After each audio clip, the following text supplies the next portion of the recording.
Okay, time is 7 o'clock. I'll call Common Council meeting to order. Could we have roll call, please? Here. Gallops. Here. Gotsky. Here. Iverson. Here. Reamer. Here. Schatzinger. Here. Sorensen. Here. Split. We have a quorum.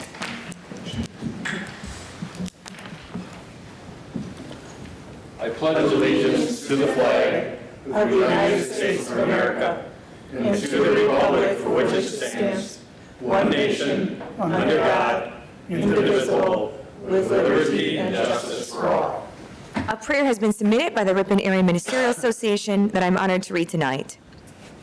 Gracious and loving God, let your spirit rest upon this meeting and the business conducted here today on behalf of the community of Ripon. Bless all those working for this city with your wisdom and discernment. Open all of our hearts and minds to seek the greater good for the whole community rather than just looking to meet our own needs. Help us to always listen to each other and never lose sight of our humanity with our ideology. In Jesus' name I pray, amen. Amen. Thank you.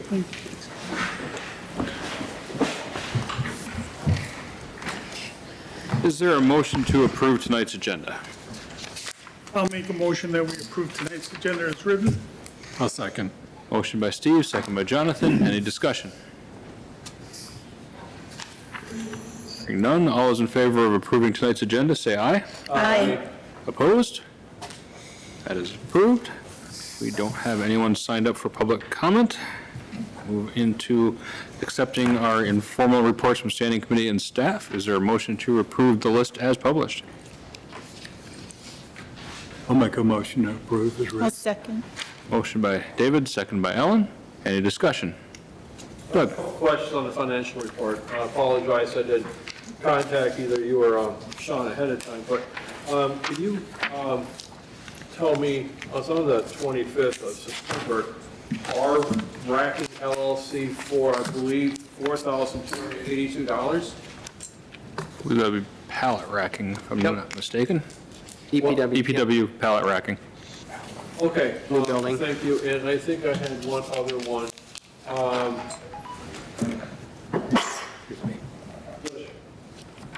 Border for $40,000. It's on the back side, it was still on the 25th. Border?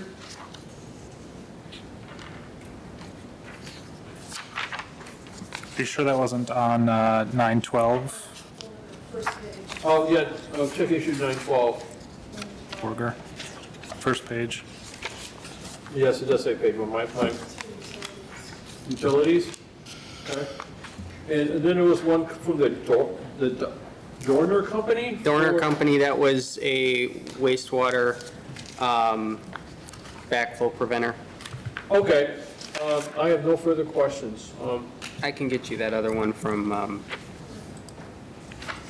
84354.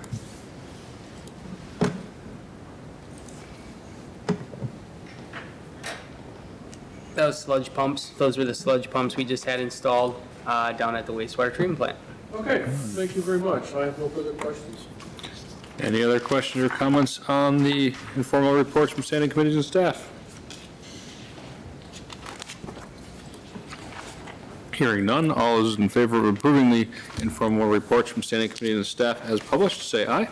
Aye. Opposed? Approved. Next is consent calendar. This consists of council minutes from September 9th and 22nd, as well as certificate of appropriateness for 221 Watson Street. Is there a motion to approve consent calendar as published? So moved. I'll second. Motion by Ellen, second by Mark. Any discussion on the consent calendar?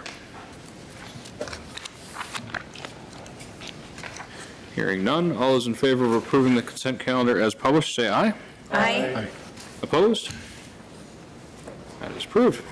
All right, moving into our first agenda item, pay application number 2 for Ripon Public Library renovations. This is in the amount of $167,675 and is recommended for approval. I'll make a motion to approve payment. I'll second. Motion by David, second by Steve. Any discussion?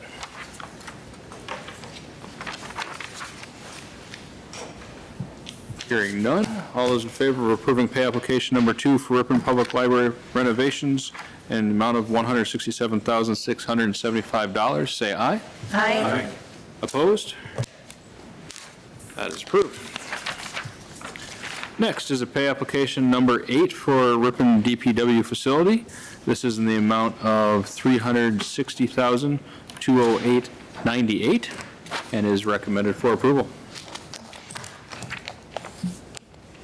I have a question. Go ahead. I think the request for pay says 322,000, oh wait, am I looking at the wrong one? 320, okay, I'm looking at the wrong one, excuse me.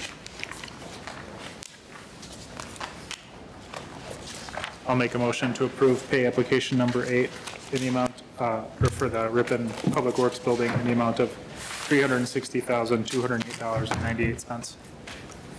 I will second. Motion by Mark, second by David. Steve? Question, how much money is left?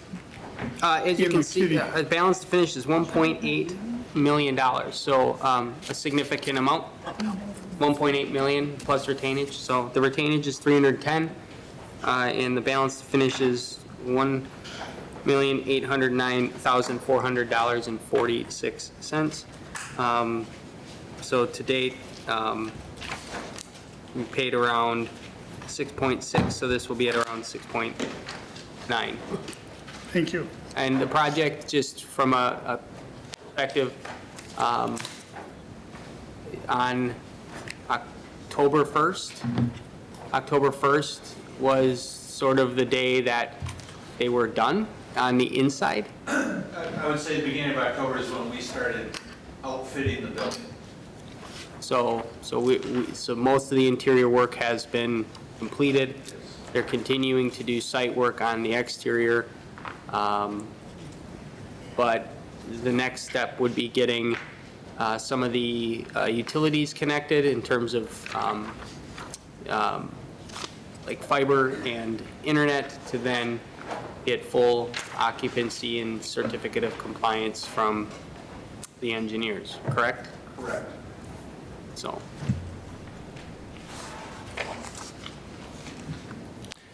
Any further discussion on application number 8 for the DPW facility? Hearing none. All those in favor of approving pay application number 8 for the DPW facility in the amount of $360,208.98, say aye. Aye. No. That is approved. Next is pay application number 5 for the Hamburger Henny reconstruction project. This is in the amount of $151,038.87.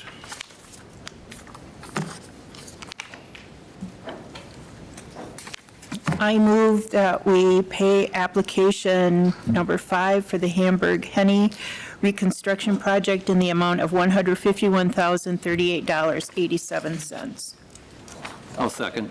Motion by Ellen, second by John. Any discussion on this pay application? Go ahead. One of my constituents wanted me to ask about this project, and as far as it seems to be taking a long time, is there anything to share about the length of the project and how it has progressed? Alan, do you want to field that question? Right now, we should be substantially complete other than paving by the end of this week. And we learned today that paving, we are told that paving will be completed by the end of the month. Which is, if I'm not mistaken, still on timeline. I believe it is. I would say the paving is probably going to end up being a week or two behind. We have a substantial completion of this Friday. We're planning to have all the concrete done. We're hoping to have all the paving done. It's taken, a week or two, I would say longer than expected. I think we're still in the right window, right timeline. I know it has been a long project. It's also a very large project. And the contractors are out there. There's 3 or 4 of them working on site today. and throughout this week, so they are trying to get this done and wrapped up. Again, it was a pretty large sized project, and I know that there's been some, you know, it sucks when it's right in front of your house, right? I mean, it's a long summer for a lot of those residents. But again, we are looking to wrap this up by the end of the month, or be very, very close. That grass will not be established. They're putting topsoil in today, and probably will be continuing throughout the week. So things should be getting buttoned up, but again, it will not be final complete with grass growing and all that type of stuff probably until the spring, or even, you know, through the next growing season. So, which was to be expected based on the timeline when they started it. Thank you, Dan. Mark? I just wanted to make a comment that while it was the Hamburg Street and Henny Street reconstruction project, there was significant work in storm sewer, sanitary sewer, water mains, and it wasn't just a road reconstruction. There was a lot more work done for all of that street, so that contributes a lot to the size and scope of the project. Thank you. Any other questions or comments? Hearing none, all is in favor of approving pay application number 5 for the Hamburg Henny reconstruction project in the amount of $151,038.87, say aye. Aye. Aye. Opposed? That is approved. Next is pay application number 4 for St. Wenceslas Street reconstruction project. This is in the amount of $61,907.43 and is recommended for approval. I'll make a motion to approve. A second. Motion by John, seconded by Ellen. Any discussion? I'd just like to say I started the process last time to deny the payment because they didn't have it completely finished, but I checked it out, it looked good. I know it's still going to settle in spots, but I think they came back and did a good job. And I would like to thank the contractor for their quick response to the council's requests. I'll just note that there's $5,000 retainage left. This isn't final. We did add out majority of the East Sullivan improvement that was done from stormwater into this. They have completed that. So there is a little bit of retainage on the overall project with that. So if we do continue to see issues, just let us know. We still have the $5,000 of retainage. How long do we keep that? Is it a year? Generally, you know, once things have established and we get through a final walkthrough, it's considered complete, we do a final pay request. This one was a little unique in that we added that other project. So giving us the additional time, they finished that. It looks good. You know, obviously, there's a warranty of a year on it. You know, I don't think we generally hold back that long. Okay. But certainly, the contractor has been responsive and warranties the work for a year. So if we see anything come up, we'll get a hold of them and have them address it. But generally, once it's considered complete and certified stamped by the engineer, it's pretty much released the payment. It's been done. So. Any further discussion?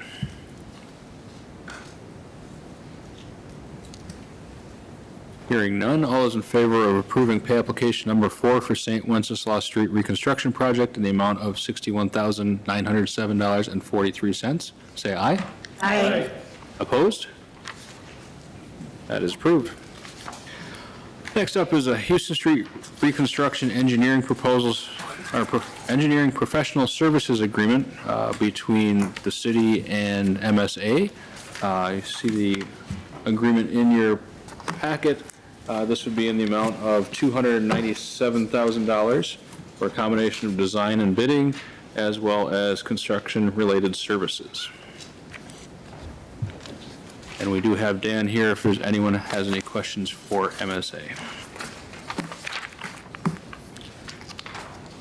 I can just give a brief background. So our 2026 capital project road reconstruction is scheduled for Houston Street. We have a $600,000 LRIP grant to help fund that. As you can see, the project scope or the overall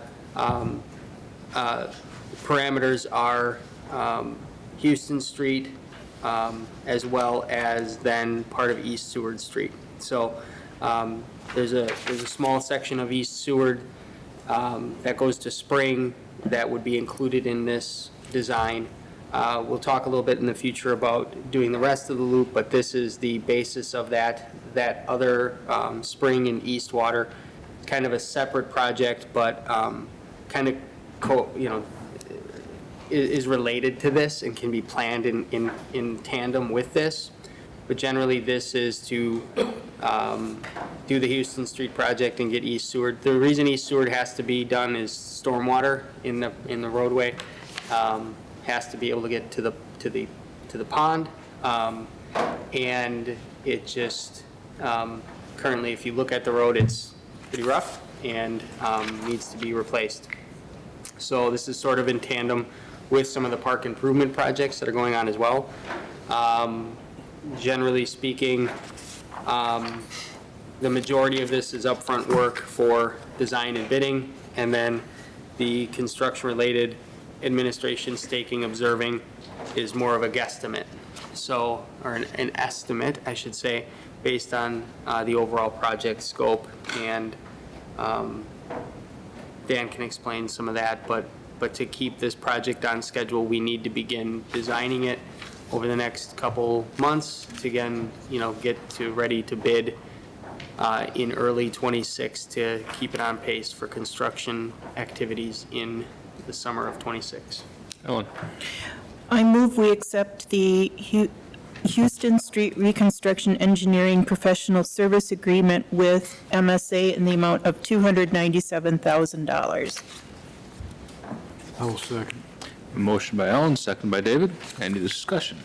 John? Question, probably for Adam. Does this kind of fall in line with like the Henny Street project cost-wise? I mean, we're not seeing a big jump in design services or anything like that, are we? No, I mean, generally speaking, anywhere from 12-15%, is where we're in line with. Houston Street reconstruction with Seward in it, it's another big project. I mean, it is literally, maybe not as complex in terms of some of the grading and some of the hills and so on and so forth, but, it's likely a $1.5 to $2 million project range by the time it's all said and done. We hope it's less than that. So, I mean, generally, it's within that general, estimated fee. And, a lot of times, what happens is we do the first part of this, and we do design bidding, and we get to a bid, and then Dan comes to me and says, oh, what about construction, staking, observation? So I said, moving forward, we kind of need to know what it's going to cost all in ahead of it, so we don't get into a situation where we feel like we're getting taken advantage of, right? Or that we forgot something, or that we're, whatever. So we're trying to get more proactive in these. And Dan and I have talked a lot about, we want to make sure the project gets done right, So the observation side of it is pretty intense at times, but how can we ensure that we're getting a good service there and not overpaying, right? Are there ways to, not you want interns running the show, but, are there ways, if it's a simple project, to have observation there that controls those costs or whatever. So, so obviously we've talked about that a lot because it is a big price tag to get it done. But generally speaking, design work there is pretty much in line, and then construction observation is well in line to what we're generally seeing and paying. Okay, thank you. Steve? That was my question. He answered it somewhat. I just looked at $90,000 for observation, and it just kind of, they got a guy there all day long, checking stuff off, or what does he do? Dan, do you want to field that question? For $90,000, I want to know what they're doing. So typically, whenever there's utilities or anything underground, we are out there full-time, all day, every day while the contractor's working. We're shooting grades, we're answering questions, making sure that things are aligned properly, making sure things are being installed properly, as well as a lot of the above ground stuff. So I think right in here, I estimated how many days, yes, $90,000, don't get me wrong, it's a big price tag, right? We had, if you look on page 10, we basically have 60 days worth of construction at 8 hours per day, so figure out the math there is a lot of hours. And so then that's kind of, so what I typically do is I estimate, okay, we think that we're going to be out there full-time for all the utilities. Sometimes with the roadway grading, we can back off those being out there all day, every day. So that's kind of what we try to do, and then it kind of ramps back up once you get into the concrete and paving and that type of thing. So it is a estimate.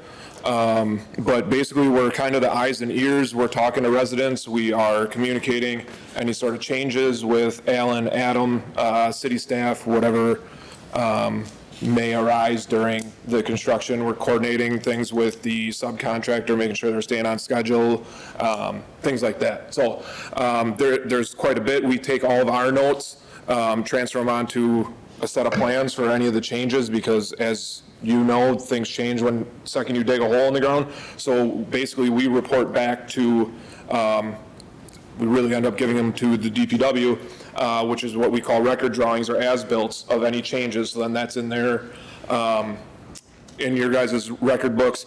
And then part of what we've been doing now is updating all the GIS and taking all the shots on where all of the curb stops are, manholes, inlets, that type of thing. So we're updating your mapping systems as we go as well. So there really is a lot that that person is doing out there. They're measuring all the quantities. They're kind of reporting back to me or whoever the project manager is for pay apps and reviewing that, making sure that those are all correct. Any sort of change orders are in line.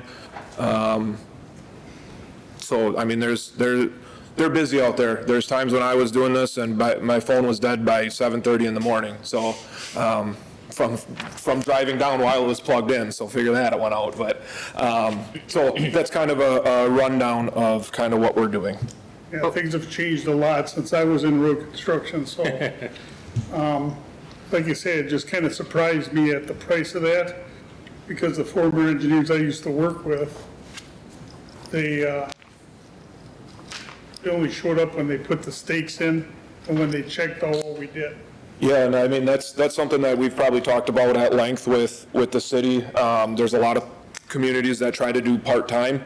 It becomes very taxing on their staff. Right. So it is something, at least during the utility stages, that we recommend. You know, we're out there checking, making sure that grades are right and things like that. So, and otherwise, it's probably a phone call either to me or to Alan or to Adam or something like that. And like I said, it can be very time consuming. So we try to balance that with somebody who has a little bit of experience, but, you know,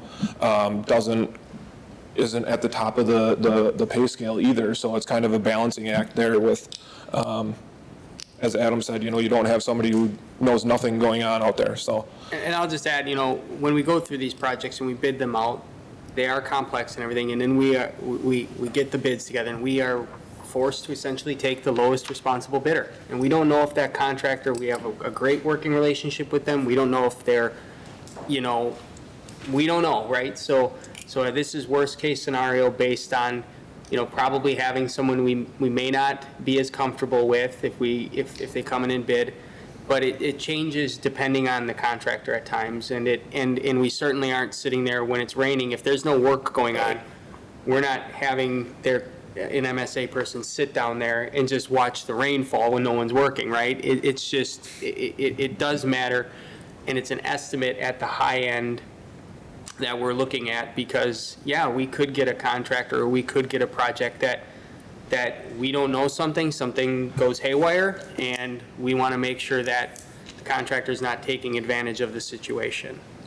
And I've had contractors come in with more crews. You know, this estimate is projecting a very, what I would call a linear path when it comes to the project, as in, Typically, you start with sanitary sewer is the first thing, that, you know, you work from down up, so sanitary sewer, then they switch to water main, then they switch to storm sewer and keep working their way up. Assumes a very linear, they finish one, start the next. There's been times where I've been significantly under this estimate. I'm not gonna say that that's gonna happen, but a contractor could bring in 2 crews and get this done, you know, as long as our people feel comfortable handling it. And we're still getting good documentation and everything like that. If a contractor works faster than expected, this is all put together by, like, basically the DOT puts out some production rates based on how fast they can grade a road, how fast they can put in sanitary sewer. So that's kind of what this stuff is based off of. We have a pretty good idea of the contractors that are in the area. I mean, we've done enough projects in the city, and we work in other communities and stuff like that. So we usually have a pretty good idea, but there is really no guarantee, you know, as Adam said, you don't know who you're going to get, you don't know what you're going to get necessarily, but so there's a lot of assumptions when it comes to that $90,000. Doug, Mark, then Julie. So, in that 90,000 and some of the other stuff here, you are assuming some liability is built into this price, meaning that if things screw up, it's on you, provided you got the right information. So we are relying on their professionalism and your ability to figure this out if something isn't quite right. Yeah. Something that we at the city aren't going to be able to do. Yeah, and that was kind of my point before, is typically if something goes wrong, it's either going to be a call to Alan or Adam or something like that, and then if we designed it, the first person that they're going to call is me, right? So yeah, I mean, there's definitely, we have skin in the game, right? So there certainly is some responsibility there. Mark? Yeah, I've said this before, but Dan, you kind of mentioned it, when you're dealing with grading and updating, you know, GIS and the AutoCAD or computer-aided, you know, drawings and everything. I'm certainly a person that believes, especially for road projects, when we're digging down and redoing, you know, grading and the kind of the base of the road, it seems to me that $1 spent on making sure that your foundation is good, you know, taking a height map and actually lasering it, or, you know, GPS or whatever tools you guys use, and making sure that it's good to go before everything gets paved over and the curbs are installed, and then we see, you know, they're settling across, which we've seen, you know, you see different dirt and different materials. So yeah, it is definitely a big investment for MSA to come in and you know, design everything out and then check that it's getting built as it is, but or that built as it should be. But certainly seems worthwhile in the end to make sure that the project is done and we don't have to go and rebuild a road in, you know, 20 years or more, hopefully. Julie? So did I hear you say that the loop to Selfridge Park, that's going to be later added on, and it's not in this current plan? Trying to get them to do it for free, so, but yeah, so the intention of this is to start with Houston, because we have to be on the timeline. The rest of that street in the loop, with some of the utility improvements and some of the stormwater and just the overall condition of it, it warrants looking at adding part of that maybe as another project or in tandem with this. So it's something we're looking at, but in terms of getting this project going and on schedule with LRIP and everything else, Houston's the priority, right? That's the priority. So we'll talk about those other streets through the budgeting process and through, you know, maybe some of the wheel tax process, right? As an add-on to this as well. So Dan loves me for my constant desire to add bid alternatives to projects that we bid out. I'm like, just throw in a bid alt. So those projects could get designed out or reviewed and put in as a bid alt to this project, and then we can decide whether or not to do them, meaning it's an add-on to the project. He loves those. I do. The other thing that Adam and I had talked about is obviously we will be designing this with the intent of redoing the rest of, so Seward is part of this, but designing it with the intent of the reconstruction of those whenever we do decide to do those, whether it's a bid out as Adam had mentioned, or maybe it's in 2 to 3 to 5 years, something along those lines. So, that's the benefit of us working together, kind of having these planning documents and that type of thing. So I guess to answer your question, yeah, the rest of the loop is not included in this right now. It's Houston Street and then Seward from Houston to the park. Because some of the things that you're going to be looking at that you mentioned here are the same things that are going to really impact that loop, and since you're going to have the experts there, doesn't it make sense to look at that right now with this? It does. The question, I guess I'll throw it back to Adam and council is budget-wise. That's another, 600, 700 some feet probably. General, you're probably, if you're looking at replacing all the utilities, which do need to be done out there, you're probably looking at another $500,000 to $750,000 for construction. So is it doable? Certainly, if the money is available, right? I mean, that's kind of always the driving force, so. Well, whether the money is available now or at some future point, that anyone can take a drive down that road, and it's very concerning, how that road is right now holding up. Whether or not we take on this project now, or even 2 years from now, wouldn't the plans stay pretty much the same? Yes, that's a very good point. If we wanted to add the design to this project of that so that everything is done at once, and then as long as we're not talking about major changes, obviously Selfridge Park is being reconstructed, so that I don't see changing a whole lot in the next 2 to 5 years. The only thing that would really significantly change is if for some reason a major, I wouldn't even say development, but somebody builds something, changes something, and that's all built up pretty residential right now, so I wouldn't see any major changes. So is it something that we could add to this? There are some communities that will design it and then just kind of let it sit on the table.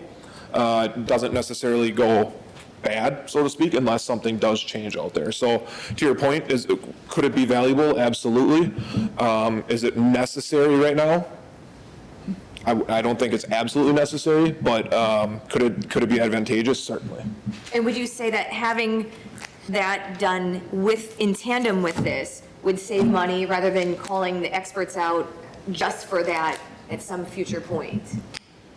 Yeah, in the long run, there's probably a small savings. What that number exactly is, whether it's on the design side of things or if you look at it as a whole with construction, design, project, it's your typical economies of scale, right? So that's kind of where that benefit would come in.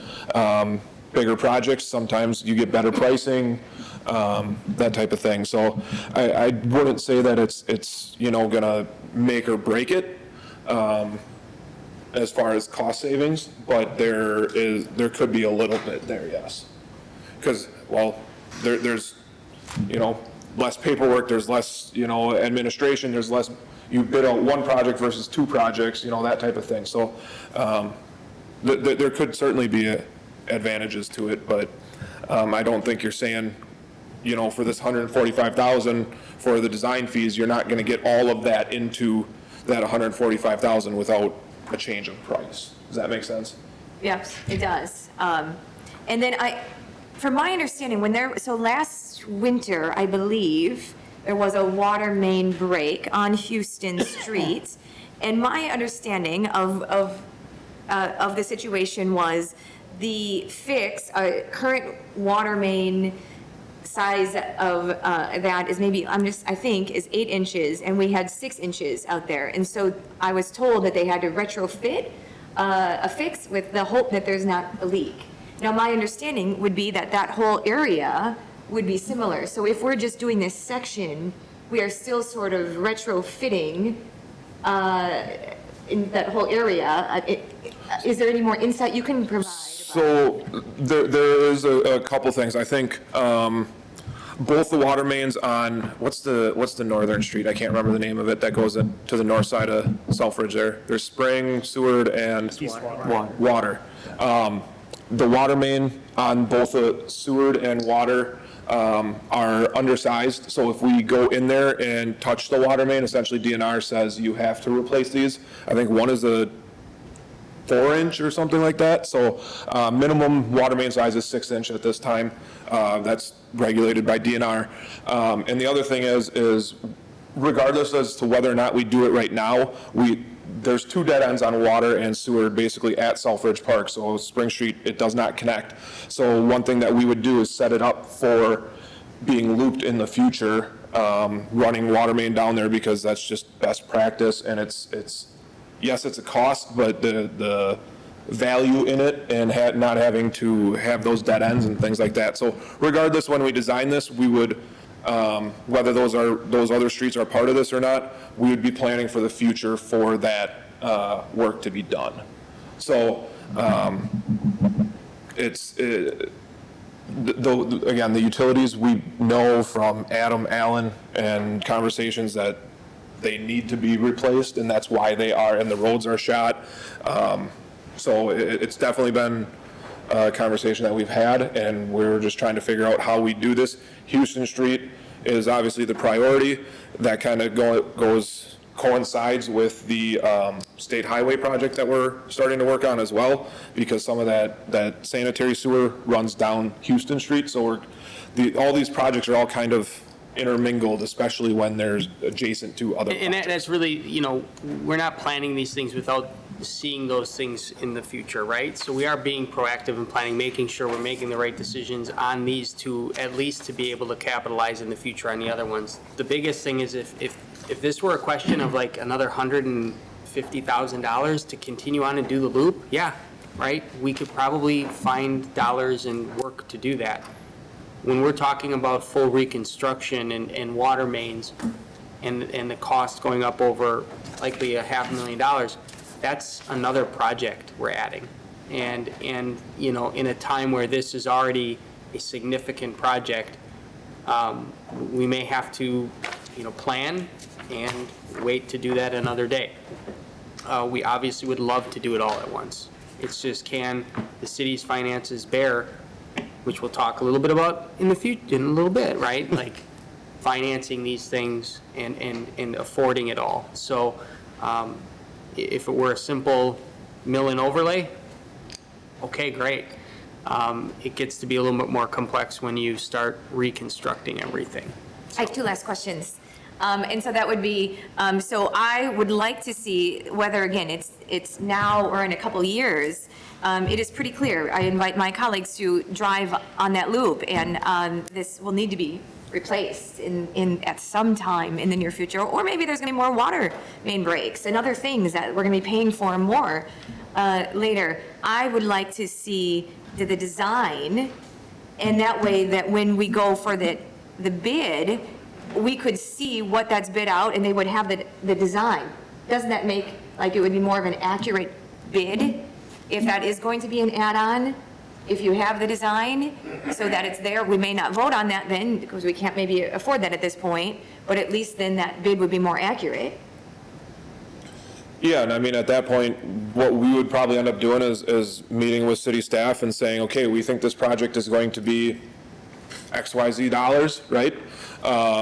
And then that's when the decision needs to be made. Again, the design could be good for a very long time. It could be not good in a year or two because something comes in there and demolishes all those houses and builds something. Again, I'm just kind of making hypotheticals here, but I mean, if it's something that you guys want to see, I guess that comes down to your decisions and city staff, what you guys There's say. other discussions we have to have about that road. Right. And funding that road project outside of this one. And that will come in the next month. So it's our recommendation that we move forward with this. And if there's a desire or a need to plan out that other road based on those other conversations about capital planning and budgeting, we can add it to this work and plan it out and do that at a later date. So we'll be working on this for the next 5 to 6 months for design, so if it's Have a lot of the desire. topo, they have a lot of the information on the project, because they literally just did Selfridge, and they're tying everything back to the road. So there's information that's already been collected within the scope of this that can be used, and it's just a continuation of it. So what you're saying is you recommend as is, and then, I mean, it says you're already beginning work right now in October, but for example, you could bring it back to next month or the following month, and it would still be, At any time, it's, the meat of this project is Houston Street. We're losing focus of Houston Street, right? We need to get that is the feeder to all of this. So that, everything else comes off of that, right? We're not doing Seward without doing Houston, right? So Seward, then we can maybe do water or spring, right? It all kind of loops together, obviously. So there are other conversations regarding vehicle registration fee funding, what projects we're prioritizing there that will occur in the next month or so that could impact the desire to push something else forward there because of other factors, which we'll talk about at other committee levels and then bring forward to the council. But it can be easily changed to add that to this project in terms of design because they're already working on it. yeah, so I guess I will just say, I would like to see, it sounds like it would be cost saving to include that for the design, and if it's going to be an additional bidding out as an add-on, it seems to me that having the actual plans would make sense. But I guess I'm okay tonight if I'm hearing the advice is not to add, because we don't know how much it would be to add on. Not off the top of my head, no. Okay.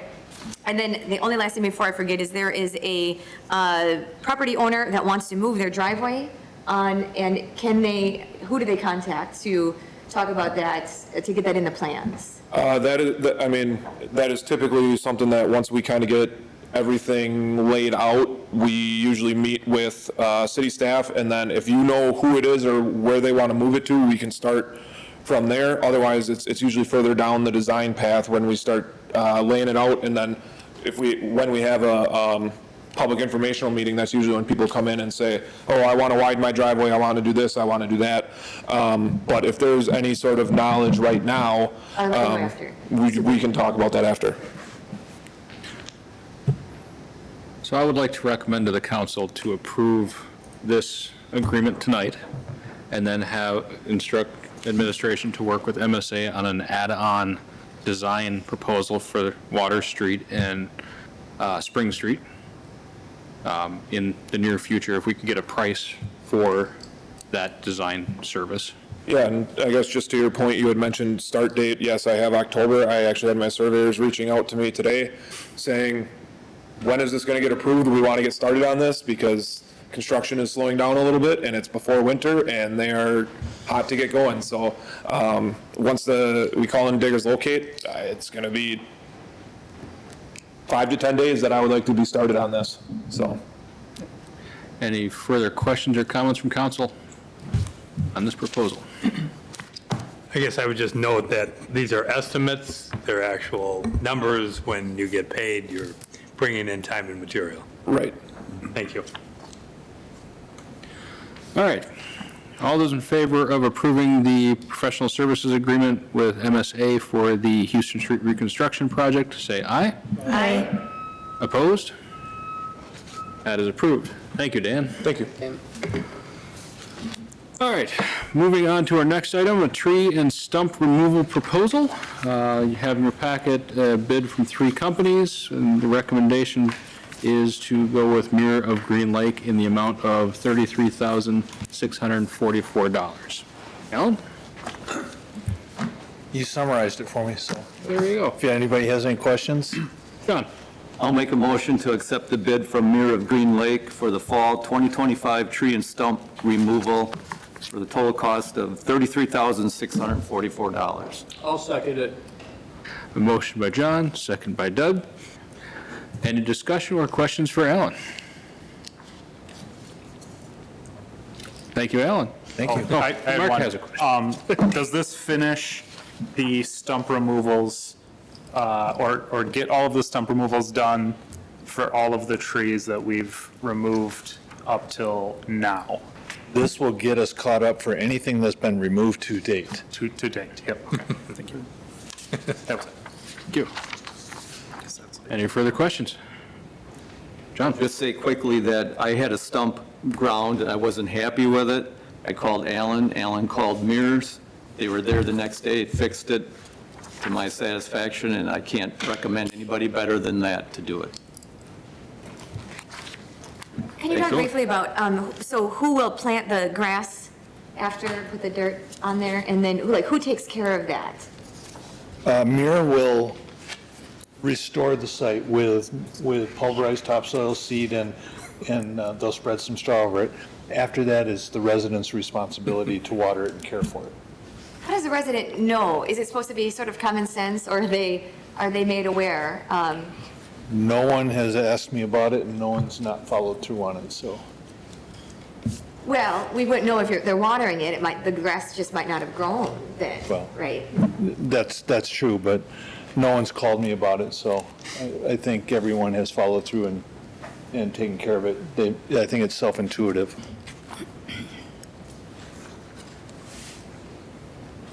Anyone else? Hearing none. All is in favor of awarding the tree and stump removal proposal to Mir of Green Lake in the amount of $33,644, say aye. Aye. Opposed? That is approved. All right, next we have 2026 room tax agreements. We have two separate ones in your packet, one for Ripon Chamber of Commerce and one for Ripon Main Street. I only have one. The next item got in between the two in the packet. They're both in there. It's not in order. Oops. I am an orderly person. I have one question. Go ahead. I'll try. I thought I saw in the draft budget that the Little White Schoolhouse is also included in getting room tax revenue again for the 2026 budget. So while you have agreements with these two entities, I'm just asking about the Little White Schoolhouse. The Little White Schoolhouse has $5,000 direct allocation outside of these agreements in the 2026 budget. Okay, then I would like to make a motion to approve these agreements for each for Ripon Area Chamber of Commerce and for Ripon Main Street. I'll second. A motion by Ellen, second by Mark. Any discussion?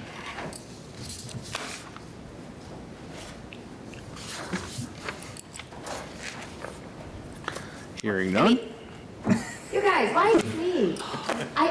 You can stay sitting if you want, but I think it should be common practice, if representatives are here from the entities we are voting on for a contract like this, that they should at least be called upon to ask if they would like to state anything, or state how they,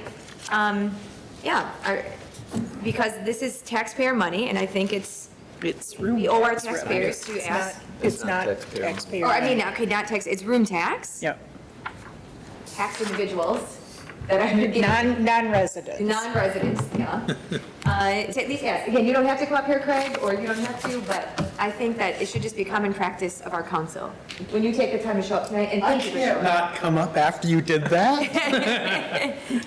So we anticipate the same process, the same events, the same beautification and that kind of stuff going forward for both organizations, for the Chamber and for Main Street. So we're still doing planning for 26. We're trying to wrap up right now 25 and make sure that everything we have on the calendar goes as planned, but we anticipate following through on our side of the events and the tourism and planning like that. Now, last time you talked more about the connection between the Chamber and Main Street. Is there anything more you can comment about how this collaboration and is going, this relationship is going? Well, we do have, we have an agreement, and we've been collaborating for the last 6 months, 8 months, so things are going very well. So there'll be a story coming out at some point. Okay. Right, Roger? Yeah. Thank you, Craig. Okay. Thank you. Any further discussion? Hearing none, all those in favor of approving the 2026 room tax agreements between the city and Ripon Chamber of Commerce and the city and Ripon Main Street, say aye. Aye. Opposed? That is approved. Next up is a resolution amending the 2025 budget. John, do you want to start this?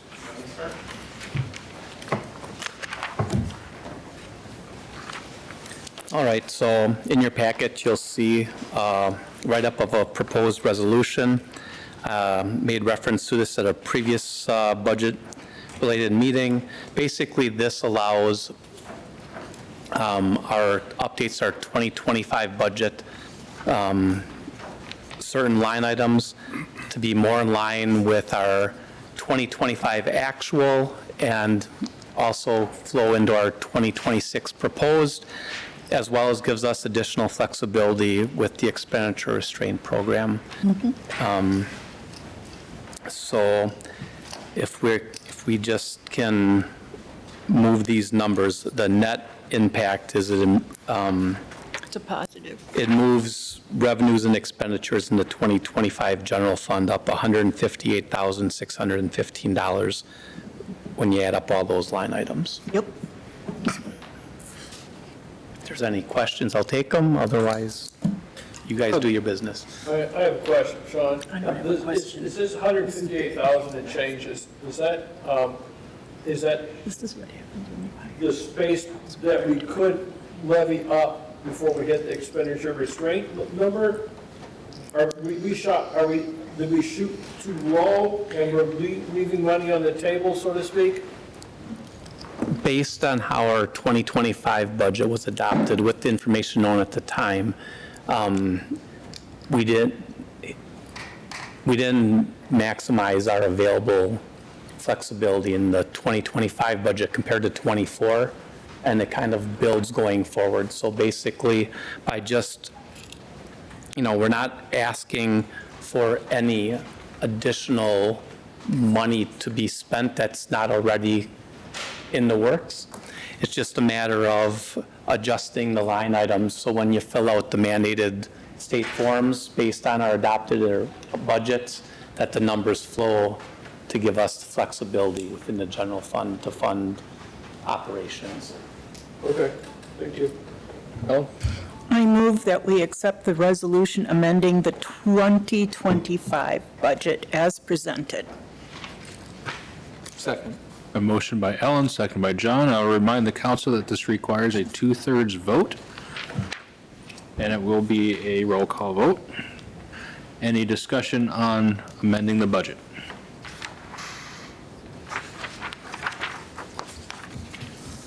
One last time, any discussion on the resolution to amend the 2025 budget? Hearing none, roll call, please. Dankert. Yes. Gallops. Yes. Koski. Yes. Iverson. Yes. Reamer. Yes. Schatzinger. Yes. Sorensen. Yes. Split. Yes. Motion carries. Thank you. All right, now we have a series of ordinance amendments. We'll just take them one group at a time. First one is to amend sections 17.04, 010, 050, 060, 070, 204, 220, 262, and 394. This is in the Public Services chapter of the Municipal Code. Adam, do you want to give an overview of these? Sure. So I think it was last month, we had the presentation on the wastewater treatment plant and sewer industrial service charges and sampling. And one of the recommendations was, from the consultant in a report, was to amend the ordinances in a few sections. So as directed from that discussion, we have prepared these 3 ordinance amendments to update the, or there are four, sorry, there are four, public services chapter of the municipal code related to sewer use. The first one here are merely definitions to add or to better refine certain definitions within the ordinance related to sewer use and category A and B users. Mark? Oh, did Alan leave? Yeah. I was going to ask if we could be reminded what BOD is. I think it's bio something, something. I don't remember. Yeah, it's in there. It's bio-oxidizes demand. It's basically, oh, you can read the definition. Is it in there? No, it's not. That's When why I you was say it's asking. in there, what do you mean? It's not It's in this. in the full ordinances, I think. It's in the not full, but it not didn't in the need to be amended. changed. Yeah, So, okay. Thank you. Wait, when you say thank you, what was just agreed upon? That you're going to add it when the first state it? Would No, that- I just was going to ask Alan what the definition was. It's bioorgan, Biochemical oxygen demand. biochemical oxygen demand. Nice to have an engineer in the room. it's already in the ordinance. That was right at the top of your head. My understanding of that term is it's the materials in the water that when they decompose, pull oxygen out of the water. Mostly things of biochemical nature. So would anyone like to make a motion to approve the amendments to these sections? So moved. Seconded. Motion by David, I got the second from Doug. Any discussion on these sections? Jolene? So it's a small thing. I mean, it sounds like anyone who understands this knows what it is, but I just want to point out, because this is under an area that's called definitions, I usually don't like to, I usually don't like to see acronyms in an area called definitions. Anyways, should that be a part of the amendment, that it is included, a written out version on the first, or are we saying it's not needed because in the full section of this, it's not? I mean, it is written out. Let's just come to a conclusion. Should we make an amendment to write it out? No. These are the sections that need to be changed. There's nothing else that needs to be changed.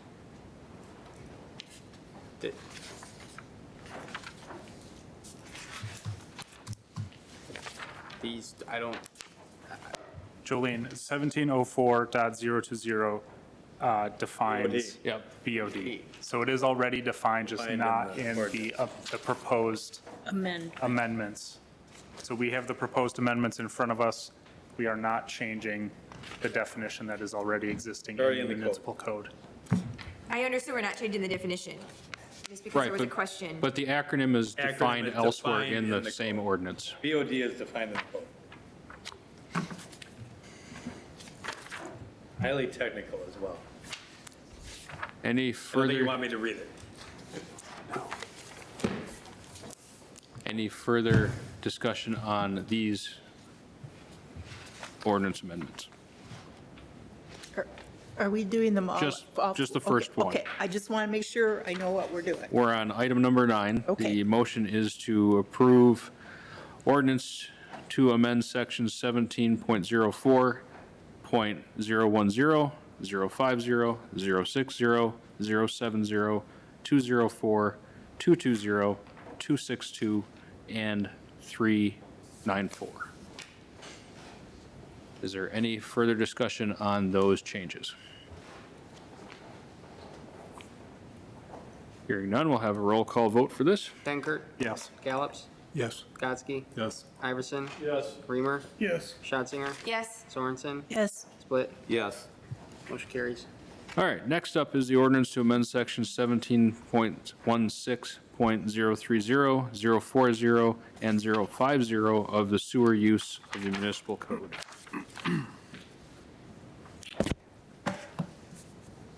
So moved. 1 second. A motion by Mark, and that, Steve, was that you for the second? Yeah. And the second was Steve. I just had a question on this. Go ahead. 17.16.030. So prohibited discharges, pH lower than 6, or other corrosive property. In the presentation, I remembered that they had an actual charge for every 1 pH that was greater or less than, like that 6 to 8 range. But the way I read this would be, like, there's not a charge associated with it, it's just prohibited.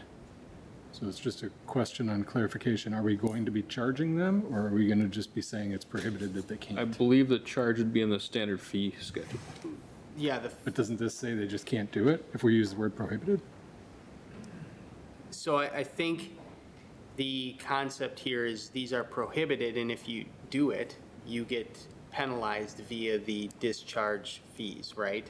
So that we can't ultimately stop them, right? We're telling them, you can't do this, and if you do, you get essentially fined.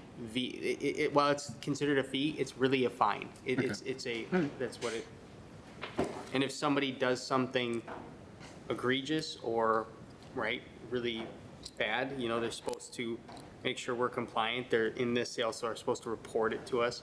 And if they don't, we do have penalties within the code that are beyond the fee structure. So I think it's kind of two ways to deal with it. Okay. Agree with that. Thank you. Any further discussion on this ordinance? I'll make a motion to approve. We have the motion already for this one. The motion Mark was and Mark, Steve. second was Steve. I'll third. Question. Yes. So then by passing this tonight, which I am in favor of, does that mean that the fees, the fines, go into place immediately? No, the fee schedule will be the next phase in this. This is the policy side of it. Then we, you know, we come forward with the fee schedule and the actual implementation of the structure to execute what is now in the ordinance. So the sampling schedules, the fee schedule, communication in correspondence with, you know, the industries to work on agreements, those types of things all follow this. So this is, we're not going to do any of that until we have the legal policy in place. Yeah, you said the thing that I was going to point out, which is the next phase is actually making the agreements with our water users so that we know, one, what they're discharging so that we can account for it, and then two, they can basically pay their usage, pay back what costs that we incur to take care of their discharge. And those will be individual agreements, right, with. Yeah, it's really going to be a step-by-step, right? This is the first step. This next step is the fees and the scheduling and the implementation of the new testing sampling schedules, right? From that information, if we need to move to agreements, we have everything in place to do it, but really the reality is we're not going immediately to that because those agreements are really going to be for unique characteristics or things that, you know, may be more, I guess, noxious than what these kind of entail. Or if there's a higher demand needed, you know, or there's infrastructure improvements needed. So the agreements aren't necessarily going to immediately follow, but I could see, depending on some of the test results, depending on how we build this out and move into it further, those agreements evolving to that agreement level with some of the users in the near future, so. Any further questions or discussion? So the motion on the floor is to approve the ordinance to amend section 17.16.030, 040, and 050 of the sewer use of the municipal code. May a roll call, please? Dankert. Yes. Gallops. Yes. Godsky. Yes. Iverson. Yes. Reamer. Yes. Yes. Yes. Split. Yes. Motion. Thank you. Next up is an ordinance to amend section 17.20.010, 012, 014, 052, 090, 102, and 120 of industrial waste of the municipal code. I'll make a motion to approve. I'll second it. A motion by David, second by Doug. Any discussion?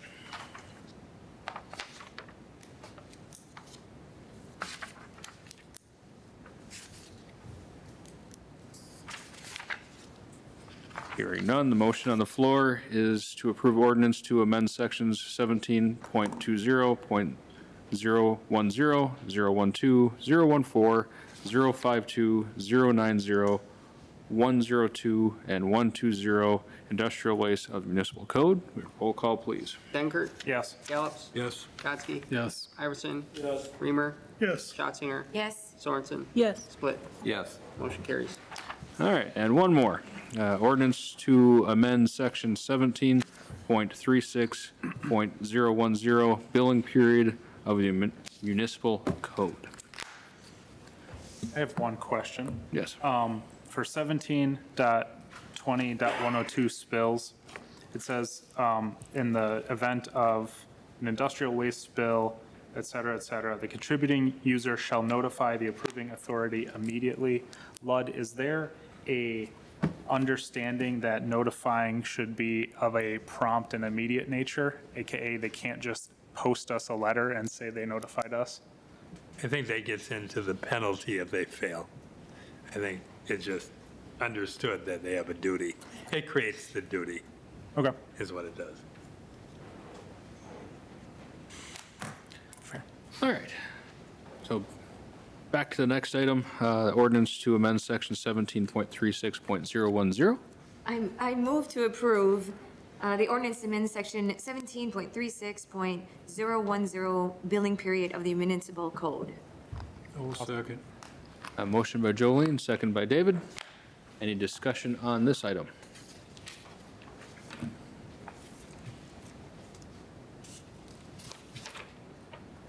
Hearing none, the motion is to approve ordinance to amend section 17.36.010, billing period of the municipal code.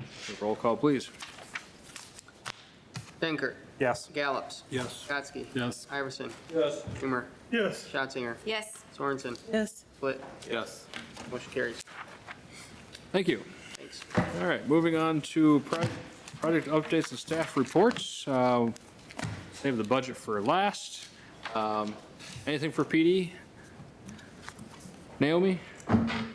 Yes, in-person absentee voting begins next week, Tuesday, October 21st, in the clerk's office, Monday through Friday, 7:30 a.m. to 4 p.m. Thank you. Adam?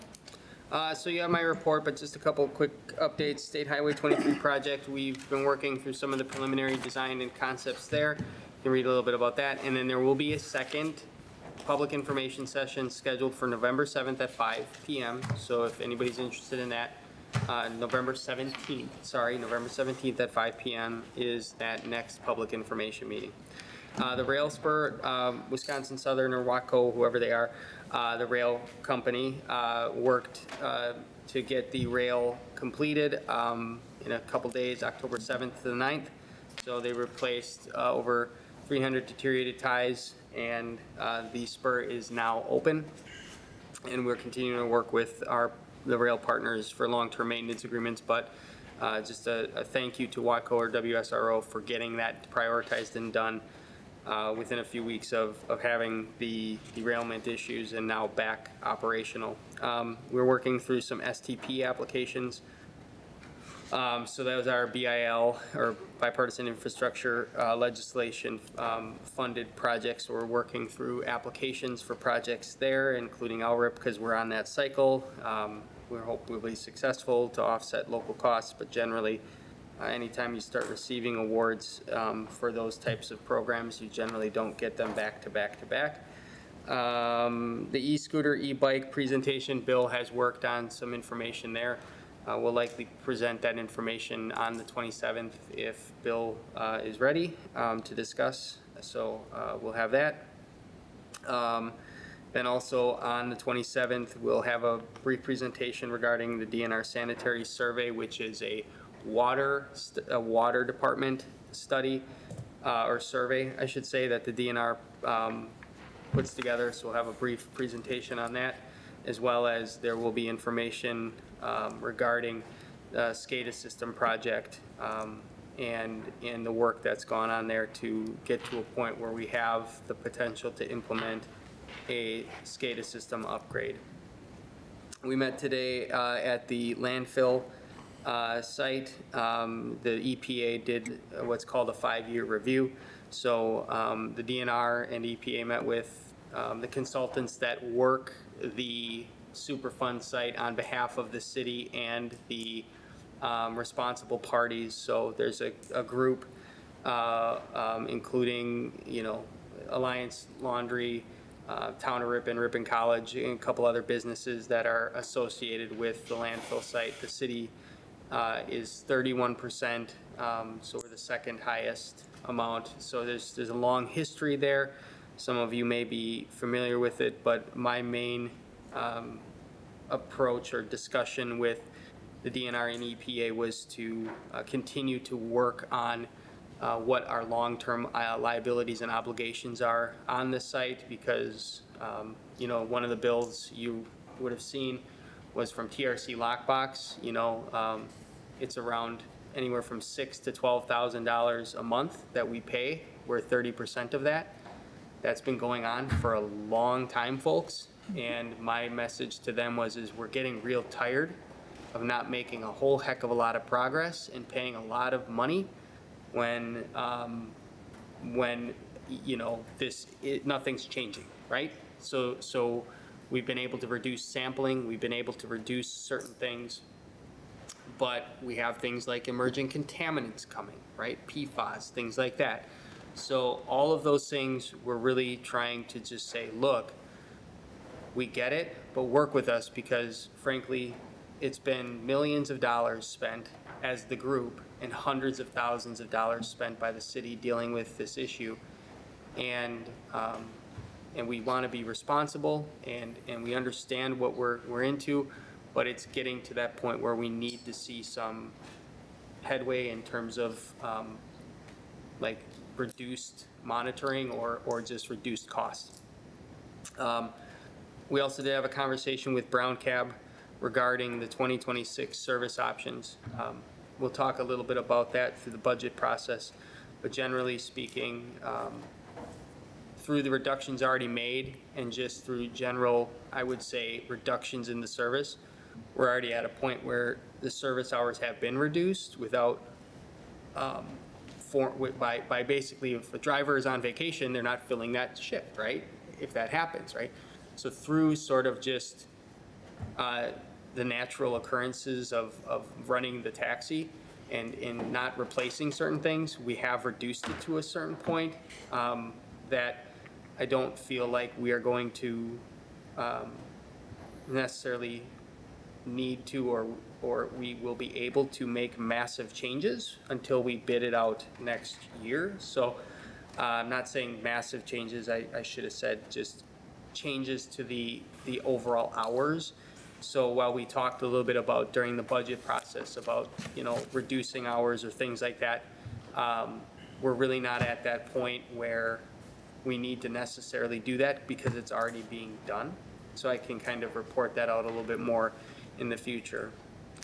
Other than that, I have a note about the Ripon Area Fire District bylaws, and Sean is here too. He went to discuss that with the fire district about a week ago, and is hoping that we can work with those entities to listen to their concerns and communicate with them to try to get to a point where we can draft some revisions and move forward with, you know, amendments to the bylaws to the fire district.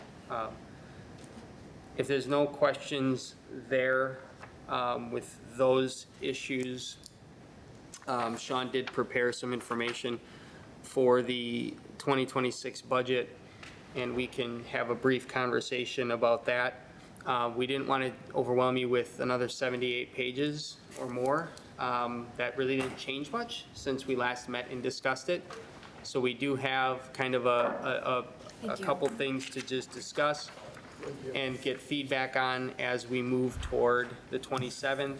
Our intention is to get you an updated budget within the next week or so in preparation for summary budget publication time on the 27th. That'll be the next sort of process, is on the 27th, giving one more review, going to summary budget publication, reviewing the fee schedule, and then moving toward the public hearing, which would be on our first November meeting. So, John. Yeah, so there's two sides here. The front side is basically saying, on October 1st, every year, the Department of Revenue basically tells us what our final percentage number that we can draft our budget around for general fund expenditures. The amount was like, they rounded their numbers up. I wasn't quite sure if it was a 0.5, if they're rounding up or rounding down, they rounded up. This is basically just proposed numbers to be included in the next meeting's printed budget that gets distributed, or electronic version, however we do it. Basically just says we're going to move revenues up by 13,200 and then adjust expenditures for legislative small equipment to figure out what we can do to improve this workspace here, some training services, some equipment for cable TV media, and then to put 6,000 of funding towards the taxi fund, which has a deficit, but this will just be a placeholder, temporary placeholder, I guess, because obviously everything has to come back for full approval of the council yet. And just to be clear there, what I just talked about with the taxi, about not reducing hours and things, one of the ideas is to allocate more levy toward it so we don't have to make any dramatic cuts or anything. So we are proposing adding more dollars to the taxi fund from the general fund as a way to just continue to try to get some of that deficit off, going the other, not getting worse. Correct. Trying to stabilize that fund. So we can talk more about that next meeting unless someone really has a strong point. The bigger dollar amount is the backside, right? So on the initial draft, not quite knowing what the feedback might be for the council, I wanted to talk about putting together our long-term structure for funding capital and infrastructure for the city of Ripon. And so basically, in the initial budget presentation, I just left last year's number flat.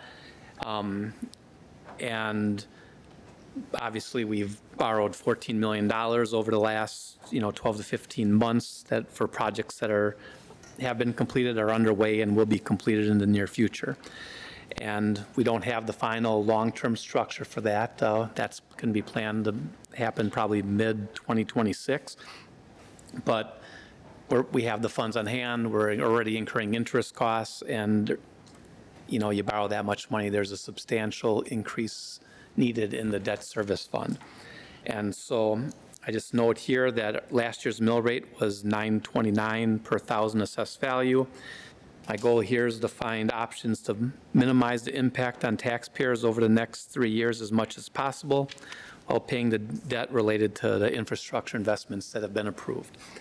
And so, as you saw in the initial, keeping it flat when we went through this the other week, potentially the projected mill rate could drop to as low as 9.08 within that parameter. And then the question becomes, okay, well, what other jumps, putting significant funding into our plan moving forward, how would that impact the mill rate? So if we kept it at the same mill rate, projected mill rate as last year, that would allow us to increase it by $95,300 from last year to that new amount. And then I also put numbers down of what the mill rate would be if you increased it to 200,000 by 250,000 or 300,000. And then what the percent increase in that mill rate would be. At this time, I guess I'll pause and just try to get feedback or questions from you. I have a question. Seeing as interest rates, it looks like the Fed is going to reduce interest rates at another 0.25% at least this year. How much of our debt levy, or how much of our debt could be refinanced in 2026 in order to save interest and then give us a reduction in possibly those costs or speeding up the time of the money loans? So I haven't dug into the real weeds to know exactly what that number is, but a lot of our callable debt is at low interest rates because we were in a historically low interest rate environment for so long. There may be some opportunity on the 1 year or 2 year maturities that we're almost done paying, that potentially by rolling it in, there may be some benefit, and we'll look at that as we get to 2026. I would not say that there's any obvious huge refunding So opportunities. there's a smaller amount that's callable already at a lower interest rate?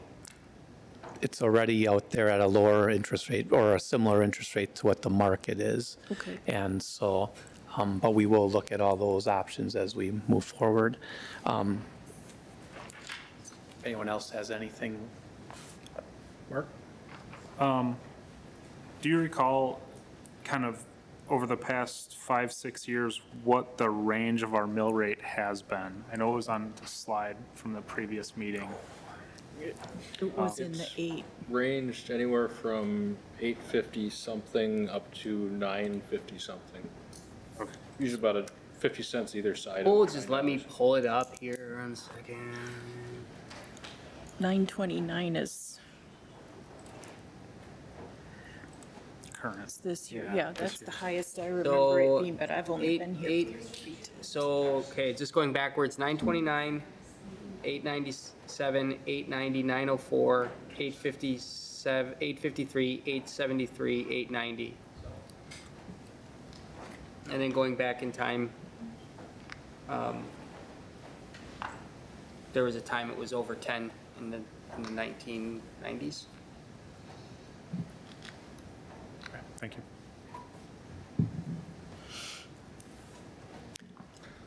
So I guess I'll jump in here and say I'm always looking for trying to find maximum ways to have flexibility moving forward, but also try to not have peaks and valleys for our residents on their tax bill. And sometimes we can have more control than others, but in this situation, when we look out, and I went back and even double checked with some of the projections in the Eller's financial management plan, and with the projects that we have already undertaken and potentially ones that are coming over the next few years, it's very likely that our debt service fund levy is going to grow to over $1.5 million. And currently we're under 1.1. And the biggest chunk of it will be this refinancing in 2026 because of the, we got, $10 million of the $14 million is basically levy supported, with the biggest chunk obviously being the Public Works building. I would think that if you'd ask me for my recommendation, I would think that we would consider looking at increasing the 2025 debt service levy by $250,000, which would increase the mill rate by a projected 3.8% for this year, knowing that once we do this reassessment and we have increased assessed values with that, the mill rate's probably going to drop pretty significantly already next year. But with that, when you have a reassessment, think of it as you have the pie of taxes, and now depending on how much your assessment goes up compared to everyone else's, that also shifts, people. So some people could potentially have their tax bill go down in December of 26 compared to 25. Some might go up, and we don't have control over that really, right? It is what it's going to be. But knowing that, I would think having a 3.8% mill increase this year would get us a lot closer to where we need to be, knowing that next year, we're probably not going to want to put that big of a jump again in the debt service. And even if it's needed, we'll probably structure our 2026 debt to give us flexibility another year to bridge a gap in the following year, because there's going to probably be so much variance among our taxpayers in December of 2026 after the reassessment. So that's the basis for my recommendation of increasing $225,000 to the debt service levy for this current budget. Mark? Yeah, on principle, I think, kind of looking just at the options in front of us, I would be against leaving our debt service levy at $1,080,057. Even though it lowers our mill rate, I don't think that that's a wise move. Seeing the increased debt that we're taking on, seeing the big projects that we're completing and will be kind of wrapping up in '26, you know, obviously we all want to have lower taxes, but as Sean just said, even if our mill rate is lower, that doesn't necessarily mean that everyone's tax bills are going to be lower. It just, the math doesn't work that way, because your assessed value may have gone up or it may have gone down. So just looking at it from projecting and planning what the city of Ripon's capital expenditures need to be and what we need to plan for to be able to pay off the various road projects and park projects and Department of Public Works building that we're going to soon be able to enjoy. I think, like I said, my opinion is keeping debt service levy flat is not a smart move. Matching last year is possibly, you know, my second most supported position that I would say. And then my first kind of instinct, or what I would support mostly, is the 2.6% increase to get the debt service levy to 1.28 million. But I can also see what Sean is saying, whereas if we take a little bit bigger of a jump for into next year's budget and then get some of that revenue into then 27, then we won't necessarily, or we can at least hopefully not have to adjust that so much into the, you know, next 3 to 5 years. So maybe that's a good way too. Any other questions for Sean? Thank you, Sean.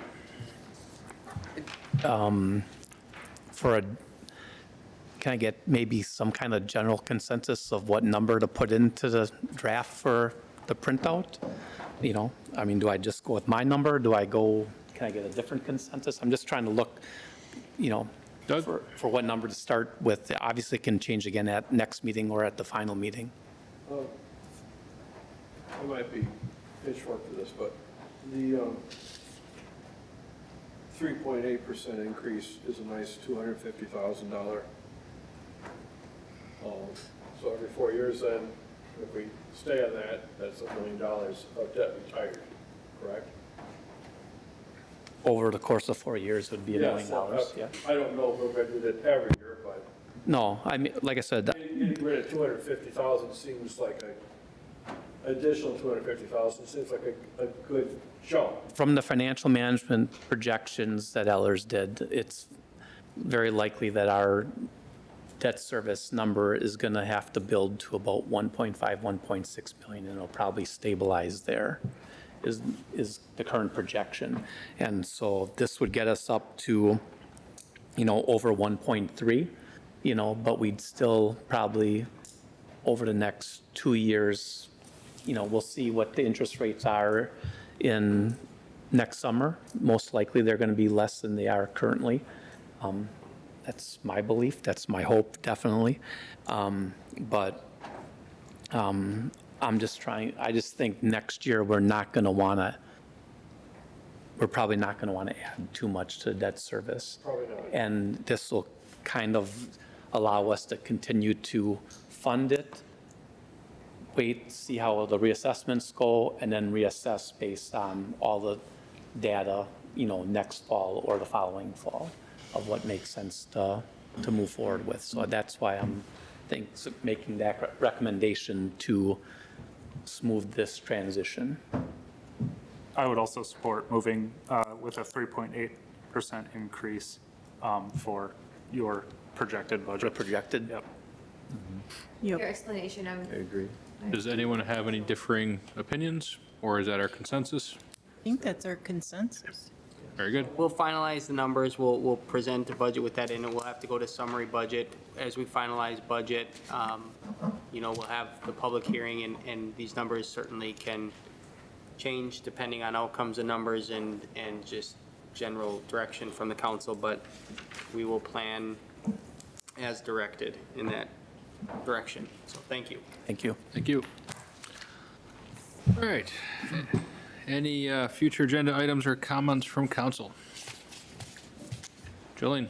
I believe that this is our last meeting before trick or treating, and so you don't have to come out if you don't want to, but I guess we'll just say, be safe to the kids, look both ways when you're crossing streets, don't eat open candy. And actually, on a serious note, I did hear in another community that there was, in the past, being offered rides, strangers, so a reminder not to get in a car if you don't know who it is. And do we have it off the top of our head, the hours and time? It's Sunday, the 26th, from 3 till 5 In my p.m. report. Sunday, the 26th, 3 to 5. But for everyone to hear who's listening, thank you. Anyone else? Would anyone like to make a motion to adjourn? I'll make a motion to adjourn. Second. Motion by Mark, second by Doug. All those in favor of adjournment, say aye. Aye. Opposed? We are adjourned at 8:31. Thank you.